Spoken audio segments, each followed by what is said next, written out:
Hello दोस्तों, good morning all of you. आज हम लोग देखेंगे जून यानी जून 2025 का करंट अफेयर्स। ठीक है, इसमें से इससे पहले हम लोग जुलाई का यानी इससे पहले हम लोग जुलाई माह का वन लाइनर क्वेश्चन यानी एडिटोरिया का हम लोग पढ़ चुके थे, जिसमें बहुत इम्पॉर्टेंट यानी अच्छा क्वेश्चन था उसको। और अब हम लोग देखेंगे जून माह का करंट अफेयर्स। चलिए तो बिना देर किए हुए हम लोग स्टडी करते हैं। पहला क्या है यहाँ पे कि केंद्र सरकार यानी कि केंद्र सरकार जो है, केंद्र सरकार ने 25 जून को संविधान हत्या दिवस के रूप में मनाया जाएगा। यानी कि जो 25 जून को यानी सिंपल सा है, संविधान हत्या दिवस कब मनाया जाएगा तो 25 जून को, प्रत्येक वर्ष 25 जून को मनाया जाएगा। और ये कौन शुरू किया था? तो केंद्र सरकार किया था। ठीक है, यह 25 जून, देखिए यह 25 जून 1975 को लगाए गए आपातकाल के दौरान कष्ट झेलने वाले, क्या यहाँ पे, तो कष्ट झेलने वाले को श्रद्धांजलि, ठीक है, श्रद्धांजलि अर्पित करने के रूप में मनाया जाएगा। यानी कि यहाँ पे क्या है कि जब इंदिरा गांधी थी, यानी इंदिरा गांधी का जो पहला शासनकाल कब से कब था, तो ये 1966 से 77 तक पहला इनका शासनकाल था। फिर उनका था 1980 से 84 में था। ठीक है, 80 से 84 में इनका शासनकाल था। ठीक है, तो इस टाइम ये क्या किए थे, इस टाइम क्या किए थे कि ये आपातकाल लगा देते हैं। ठीक है, आपातकाल लगा देते हैं। उस आपातकाल के दौरान में बहुत सारे लोग को बहुत ये होता है, मतलब दुख होता है, या बहुत सारा अलग अलग तरीके से अपना काम करते हैं। तो उसी कारण में क्या बोलते हैं, यानी कि ये संविधान का हत्या है। क्या है यह कि संविधान का हत्या है। तो उसी दौरान यानी कि उसी के अथी में क्या किया गया है कि 25 जून को संविधान हत्या दिवस मनाने की घोषणा किया गया है, जो अभी के वर्तमान सरकार है वो। चलिए, तो केंद्रीय मंत्रिमंडल ने उत्तर प्रदेश के आगरा में, यानी केंद्रीय मंत्रिमंडल यानी कि मंत्रिमंडल ने उत्तर प्रदेश के आगरा में अंतर्राष्ट्रीय आलू केंद्र के, है ना, अंतर्राष्ट्रीय आलू केंद्र के दक्षिण एशिया क्षेत्रीय केंद्र की स्थापना को मंजूरी दे दी है। यानी कि अंतर्राष्ट्रीय आलू केंद्र जो दक्षिण एशिया क्षेत्र केंद्र में स्थापित की मंजूरी दी है, वो कहाँ में होगा? आगरा में। आगरा के कहाँ? उत्तर प्रदेश के आगरा में होगा। कौन बोला है? तो केंद्रीय मंत्रिमंडल बोला है, मंजूरी दे दिया है। इसका उद्देश्य आलू के उत्पादकता को बढ़ाना, यानी उद्देश्य क्या है कि आलू के उत्पादकता को बढ़ाना, किसानों की आय में वृद्धि करना, किसान के आय में वृद्धि करना, इस क्षेत्र में रोजगार के अवसर पैदा करना, और रोजगार के अवसर पैदा करना होगा। चलिए, उसके बाद क्वेश्चन आता है क्या कि केंद्रीय मंत्री सर्बानंद सोनोवाल, यानी केंद्रीय मंत्री कौन है? सर्बानंद सोनोवाल ने समुद्री क्षेत्र में भारत की पहली गैर बैंकिंग, क्या है? गैर बैंकिंग वित्तीय कंपनी सागरमाला वित्त निगम लिमिटेड का उद्घाटन किया है। क्या किया है? तो सागरमाला वित्त निगम लिमिटेड का उद्घाटन किया है। ये किसके लिए? तो समुद्री क्षेत्र में। ठीक है, समुद्री क्षेत्र के लिए। यह वित्तीय घाटे को कम करने और समुद्री क्षेत्र के वित्तीय जरूरतों को पूरा करने के लिए वित्तीय समाधान पेश किया है। चलिए, उसके बाद आगे हम लोग देखेंगे उत्तर प्रदेश के गाजियाबाद। उत्तर प्रदेश में कौन सा है? गाजियाबाद है। गाजियाबाद में मुख्यमंत्री योगी आदित्यनाथ और केंद्रीय मंत्रिमंडल, यानी कि मुख्यमंत्री कौन हो गए? आदित्यनाथ, यानी योगी बाबा हो गए। और केंद्रीय जो केंद्र के मंत्रिमंडल कौन हो गए? मंत्री हो गए जितेंद्र सिंह। ये ग्रीन डेटा सेंटर का आधारशिला रखी है। यानी कि उत्तर प्रदेश के गाजियाबाद में क्या होगा? ग्रीन डेटा सेंटर की आधारशिला रखी है। यह डेटा सेंटर पर्यावरण स्थिरता पर केंद्रित है। ये किस पे है? तो डेटा जो है पर्यावरण स्थिरता पर केंद्रित है, जिसका क्षमता 30 मेगावाट होगी। चलिए, उसके बाद है भारत के पहली क्वांटम कंप्यूटिंग वैली, यानी कंप्यूटिंग वैली जनवरी 2026 तक आंध्र प्रदेश में अमरावती है, ठीक है, में शुरू की जाएगी। यानी कि भारत की पहली क्वांटम कंप्यूटिंग वैली कहाँ शुरू किया गया है? तो आंध्र प्रदेश के अमरावती में शुरू किया गया है। इस क्वांटम वैली के अनुसंधान, है ना, नवाचार आदि के माध्यम से लाखों पेशेवर को रोजगार मिलने की संभावना है। चलिए उसके बाद है केंद्र सरकार ने बिहार में, केंद्र यानी कि सेंट्रल गवर्नमेंट है जो बिहार में पहली बार यानी पहली स्मॉल मॉड्यूलर रिएक्टर यानी SMR आधारशिला परमाणु ऊर्जा संयंत्र की स्थापना की है, मंजूरी यानी कि मंजूरी दे दी है। न्यूक्लियर एनर्जी मिशन के तहत केंद्र सरकार ने 6 राज्यों में स्मॉल मॉड्यूलर रिएक्टर की स्थापना करेगी, यानी कि कितने में करेगी तो 6 राज्य में, और एक इसमें बिहार भी है। तो चलिए उसके बाद अडानी ग्रुप ने गुजरात, यानी अडानी ग्रुप है जो गुजरात के कच्छ में देश का पहला of grid green hydrogen plant शुरू करेगा, यानी कि कच्छ में गुजरात में ही क्या शुरू होने जा रहा है, तो पहला है जो of grid green hydrogen plant की शुरुआत किया है। कौन? तो अडानी ग्रुप किया है। इसकी क्षमता 5 मेगावाट होगी। नवीकरणीय ऊर्जा क्षेत्र में एक महत्वपूर्ण उपलब्धि है। चलिए उसके बाद केंद्रीय गृह मंत्री अमित शाह तेलंगाना के निजामाबाद में, यानी कि गृह मंत्री कौन हो गए? अमित शाह, ये तेलंगाना में गए, निजामाबाद में गए और राष्ट्रीय हल्दी बोर्ड मुख्यालय का उद्घाटन कर दिया। यानी कि हल्दी बोर्ड का उद्घाटन कौन किए? तो तेलंगाना में किए। कहाँ पे? यानी कहाँ में? तेलंगाना में। कौन किए? तो अमित शाह किए, यानी गृह मंत्री किए हैं। इसकी स्थापना से तेलंगाना में हल्दी को अंतर्राष्ट्रीय बाजार तक लाने में सहायता मिलेगी, यानी कि तेलंगाना में जो हल्दी मार्केट है, यानी हल्दी उत्पादक होता है, उसको इंटरनेशनल तौर पे बेचा जाने में यानी सहयोग मिलेगी। साथ ही हल्दी की खेती करने वाले किसान को लाभ मिल सकेगा। तो ये देखिए इंपॉर्टेंट क्वेश्चन है, यानी कि 1 लाइनर है, ठीक है, यूडिटेरिया का क्वेश्चन है। इसमें टोटल यानी कि इम्पॉर्टेंट ही होती है, बाकी आप देखिए। इसके बाद है आपका 25 जून 2025 को आंध्र प्रदेश सरकार ने शिक्षा के क्षेत्र में, है ना, यानी 25 जून आंध्र प्रदेश के सरकार जो है शिक्षा के क्षेत्र में विद्या शक्ति पहल की शुरुआत किया है। तो यहाँ पे क्वेश्चन एक बन जाता है क्या कि विद्या पहल यानी विद्या शक्ति पहल शुरुआत कौन किया है? तो ये आंध्र प्रदेश किया है। यह पहला सरकारी स्कूल में धीमी गति से सिखाने वाले छात्रों पर केंद्रित होगी, यानी कि धीमी गति से सीखने वाले छात्र पर केंद्रित होगी, उनमें सुधार लाने का प्रयास करेगा। यानी कमजोर बच्चों के लिए विद्या शक्ति का लाया गया है। कहाँ में? आंध्र प्रदेश में लाया गया है। चलिए हाल ही में उत्तर प्रदेश के सोनभद्र जिले में स्थित सालखन फॉरेस्ट पार्क को यूनेस्को के विश्व धरोहर स्थल की संभावित सूची में शामिल किया गया। यानी कि उत्तर प्रदेश में क्या है? सोनभद्र है, सोनभद्र जिला है, ठीक है। वहाँ का सालखन फॉरेस्ट पार्क है, क्या नाम है? फॉरेस्ट पार्क को यूनेस्को धरोहर में शामिल करने की मंजूरी यानी सूची जारी की है। यह स्थल कैमूर पर्वत श्रृंखला में 25 हेक्टेयर क्षेत्र में फैला है। यानी ये जो है उत्तर प्रदेश है, ठीक है। उत्तर प्रदेश में यानी कैमूर पर्वत जो है टच करता है, ठीक है। कैमूर पर्वत है जो टच करता है, उसी के पास में, यानी उत्तर बिहार और मध्य प्रदेश ये कोना में है जो कैमूर का पहाड़ी है वो टच करता है। 25 हेक्टेयर क्षेत्र में ये फैला हुआ है। यहाँ 1.4 अरब वर्ष पुरानी परतदार अवसादी संरचनाएं पाई जाती है, यानी कि परतदार जो चट्टान होती है वो पाई जाती है। ये कैमूर का पहाड़ी के सटल में है, ठीक है। 29 यानी 29 जून को राष्ट्रीय सांख्यिकी दिवस के अवसर पर 29 जून को राष्ट्रीय सांख्यिकी दिवस के अवसर पर सांख्यिकी एवं कार्यान्वयन मंत्रालय ने यानी गोल स्टार्ट ऐप लॉन्च किया है। तो कौन किया है? ये सांख्यिकी मंत्रालय द्वारा किया गया, ठीक है। सांख्यिकी कार्य मंत्रालय द्वारा किया गया है। यह ऐप नागरिकों को कहीं भी वास्तविक समय में सरकारी आंकड़ों तक आसान तक पहुंचाना प्रदान करेगा। चलिए ठीक है। केंद्रीय जनजाति कार्य मंत्रालय, है ना, केंद्रीय जनजाति कार्य मंत्रालय ने जनजातीय योजना को यानी जनजातीय जो योजना होते हैं उसको बेहतर ढंग से आदि कर्म योगी कार्यक्रम, इसका नाम क्या है? आदि कर्म योगी कार्यक्रम की शुरुआत की है।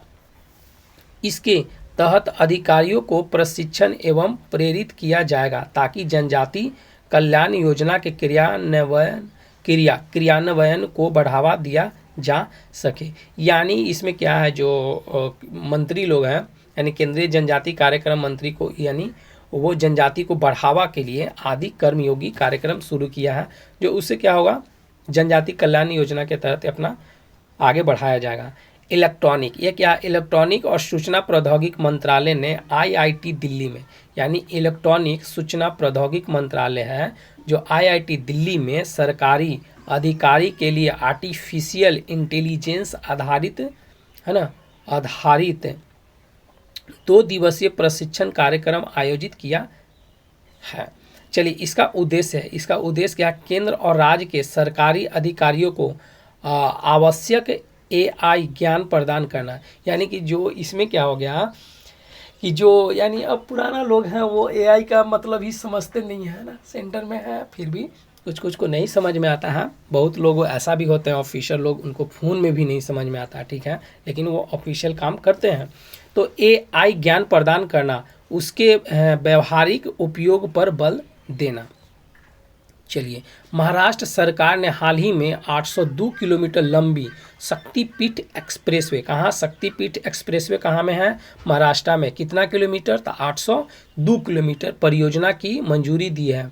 यह एक्सप्रेसवे महाराष्ट्र के नागपुर शहर को गोवा से जोड़ेगा, यानी नागपुर से गोवा को जोड़ने के लिए बनाया गया है। 802 किलोमीटर है।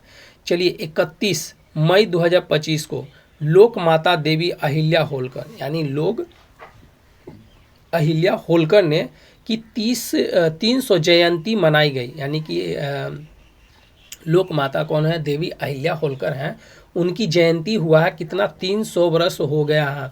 इस अवसर पर प्रधानमंत्री नरेंद्र मोदी ने 300 का स्मारक सिक्का, एक डाक टिकट जारी किया है। यानी कि कौन हो गया, अहिल्या होलकर हो गए, उनका 300 बरस हो गया जन्म से, आज 300 बरस हो गया, आज नहीं मतलब कुछ दिन पहले 31 मई 2025 को हो गया था। और 300 का सिक्का जारी किया गया, और 300 का सिक्का जारी किया, और एक डाक टिकट भी जारी किया गया है। उल्लास नव भारत साक्षरता कार्यक्रम के तहत, कौन सा, उल्लास नव भारत साक्षरता कार्यक्रम के तहत ऐतिहासिक उपलब्धियां हासिल करते हुए गोवा ने खुद को पूर्ण साक्षर राज्य घोषित किया। यानी कि खुद को वो बोला है गोवा क्या, कि हम पूर्ण साक्षर हैं, यानी साक्षर हैं, कौन सा अथी से, तो उल्लास नव भारत साक्षरता कार्यक्रम के। यह योजना केंद्र सरकार द्वारा, है ना, केंद्र सरकार द्वारा 2022 से 2027 के लिए लागू की गई है। यानी कि उल्लास जो है, उल्लास नव भारत साक्षरता कार्यक्रम है जो 2022 से 2027 तक के लिए लागू किया गया है, जिसका उद्देश्य 15 वर्ष और उससे अधिक आयु के लोगों को शिक्षा देना जो स्कूल नहीं जा सके। उल्लास यानी कि शिक्षा, है ना, याद रखिएगा किससे संबंधित, उल्लास शिक्षा के लिए है। भारत सरकार ने 31 मार्च 2025 को या उससे पहले कम से कम 10 साल की सेवा पूर्ण कर चुके सेवानिवृत्त होने वाले केंद्रीय सरकारी कर्मचारी को एकीकृत पेंशन योजना यूपीएस, क्या है, यूपीएस का लाभ देने की घोषणा की है। चलिए, उसके बाद 1 जून को नई दिल्ली में, है ना, नई दिल्ली के मेजर ध्यानचंद नेशनल स्टेडियम में fit India Sunday on cycle के तहत तिरंगा रैली का आयोजन किया है। यानी कि दिल्ली में, है ना, नई दिल्ली में मेजर ध्यानचंद नेशनल स्टेडियम में, ठीक है, fit India Sunday on cycle के तहत तिरंगा रैली का आयोजन किया है। इस रैली में 1500 से अधिक साइकिल सवार ने भाग लिया। यह आयोजन भारतीय सेना और ऑपरेशन सिंदूर के वीर सैनिकों को समर्पित है। इतना याद रखिएगा, ठीक है। चलिए, दिल्ली उच्च न्यायालय के मुख्यालय, दिल्ली उच्च न्यायालय के मुख्य न्यायाधीश देवेंद्र कुमार उपाध्याय कौन है, दिल्ली के, यहाँ पे क्या है, दिल्ली उच्च न्यायालय के मुख्य न्यायाधीश कौन है, देवेंद्र कुमार उपाध्याय हैं, ने एनआई अधिनियम के तहत मामलों की सुनवाई के लिए राउज, क्या नाम है, राउज एवेन्यू परिसर में 34 डिजिटल अदालतों का उद्घाटन किया है। चलिए, केंद्रीय मंत्रिमंडल जितेंद्र सिंह, केंद्रीय मंत्री कौन है, डॉक्टर जितेंद्र सिंह ने भारतीय भाषाओं के लिए भारत का पहला स्वदेशी रूप विकसित किया है।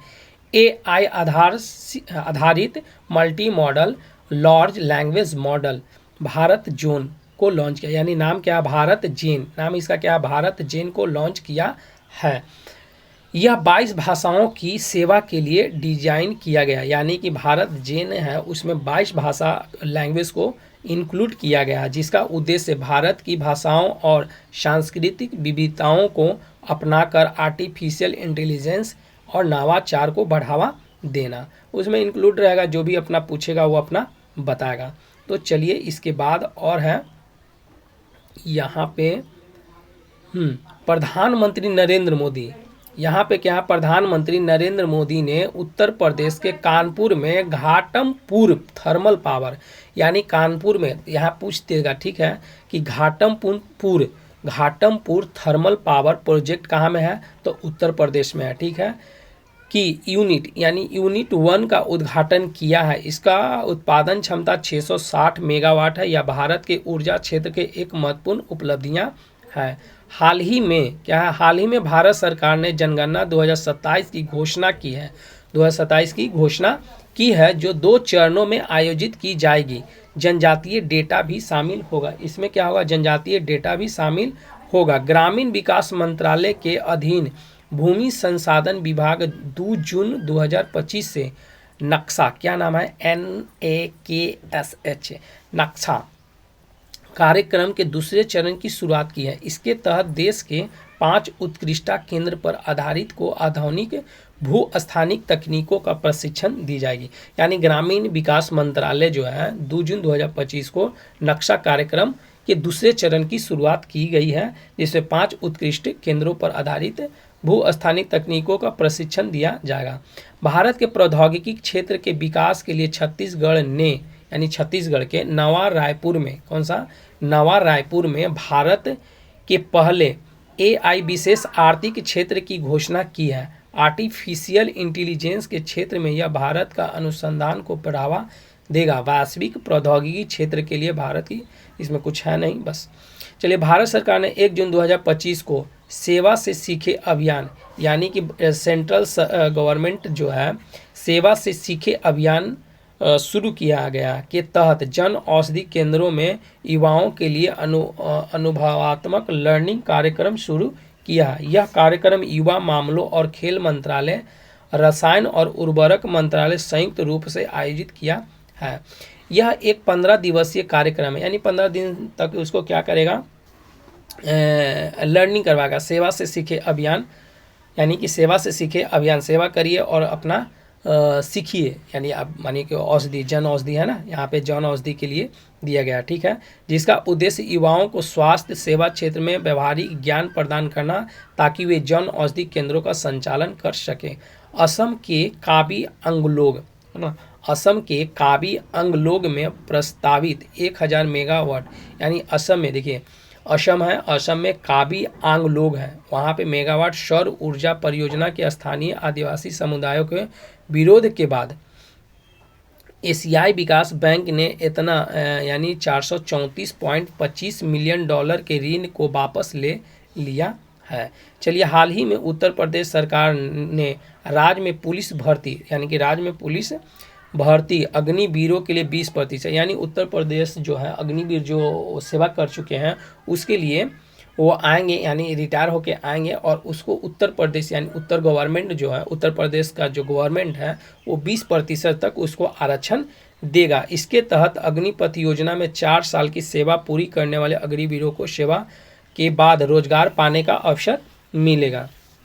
चलिए, 1 जून 2025 को भद्रवाह, है ना, भद्रवाह जम्मू कश्मीर में तीसरी लेवेंडर महोत्सव, तो ये क्वेश्चन पूछता है, यानी कि महोत्सव है लेवेंडर महोत्सव कहाँ में, तो जम्मू कश्मीर में। कहाँ में ये क्या है, तो भद्रवाह में किया गया, आयोजन किया गया। इसका उद्घाटन केंद्रीय मंत्रिमंडल जितेंद्र सिंह ने किया है।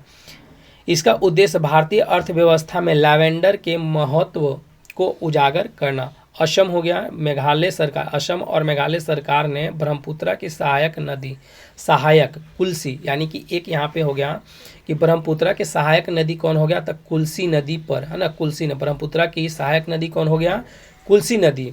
और कुल्सी नदी पर संयुक्त रूप से 55 मेगावाट कुल्सी जल विद्युत सिंचाई परियोजना शुरू करके के लिए सहित जताई जाती है। साथ ही गुवाहाटी शहर में में शहरी बाढ़ के लिए समाधान। देखिए इसमें